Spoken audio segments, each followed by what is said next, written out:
This video was brought to you by ABRP planner, Kempower, Markus Bil, Stormberg and Bilkomponenter.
Alright, we're back on. Now let's take a look at the result. So you see here that the EV6 GT was fast like a rocket, but not as fast as spec. And you saw that the first two launches were a little bit slow because I used regular sport mode, but then in the two last one I had to use Sport Plus because actually it's in Sport Plus you unlock the extra horsepower. You get 585 instead of around 480 horsepower. So but then it seems like the traction control, it seems to be semi off or something, or it seems like the car was struggling to get the power down, and that's why it seems like we don't get 3.5 seconds. So that was the best try already after 4 tries. I'm not sure why. We measured actually. Was this a measurement or was it the actual or the spec? But okay, so 585. There's still plenty of power, and you see it goes like a rocket compared to, well, this is ET7. Yeah. So compared to many other cars, for example, it's faster than a Taycan. Look at this. It beats Porsche. Yeah. It beats i4. BMW i4. BMW go home, man.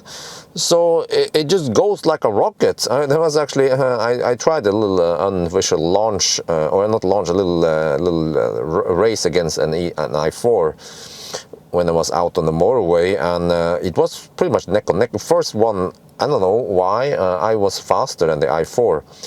And then the second run, it seems like the i4 was slowly gaining on me. So we were doing over 100 kilometers per hour, barely legal. But okay, but just a quick test, right? So the EV6 GT goes like a rocket. That's the point. And when it comes to braking, though, it's not the best. Let me see. What happened? Oh, what happened there? Shit. Man, deleting live data here. Yeah, so not the best braking performance. It's more like in the middle. You can see here we have the bottom here where the winter tires. So yeah, it was a little bit surprising because where was it again? Man, there's so many cars here. I'm blind. Where is there?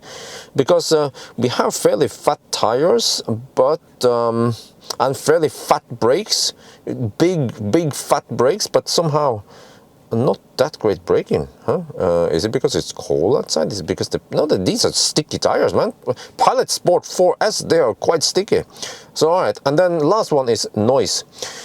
So when it comes to noise, it's right in the middle here. You see, actually neck on neck with Model Y rear-wheel drive. I still felt like the EV6 was fairly quiet, very little wind noise. And so on, but okay, 21-inch wheels, but also 40 profile. So yeah, actually, interesting. The tire, when you have 255/40, that is the same profile. It's just that the rim is a little bit bigger, but the rubber is the same as 20-inch from Model Y. But okay, so ideally maybe you want to go smaller, but then yeah, some people ask me, can you actually use a smaller rim? Yeah, when I look at the rim, it seems like there is a little bit of gap, so maybe 20-inch should fit. 19, I'm not sure, but 20-inch, yeah, okay. Maybe it's not Banne Kjerka if you use something smaller than 21-inch on the EV6 GT. That's a different story. But okay, so at least I also got the impression that it was fairly nice and quiet despite having fat tires. So there you guys have it. The EV6 GT goes like a rocket, fairly comfy, pretty good performance, but of course I didn't try it on the track because it's a press car. In general, when you borrow a press car, you have to sign a waiver, and it depends which brand I borrow it from, but many car brands or manufacturers, you say you may have to sign on that you are not allowed to drive it on the track, and no dogs allowed and stuff like that, and no eating in the car. Okay, I'm just kidding. Well, okay, anyway, I think that's going to be it for now. I hope you guys enjoyed this video. As always, thank you for watching, and talk to you later.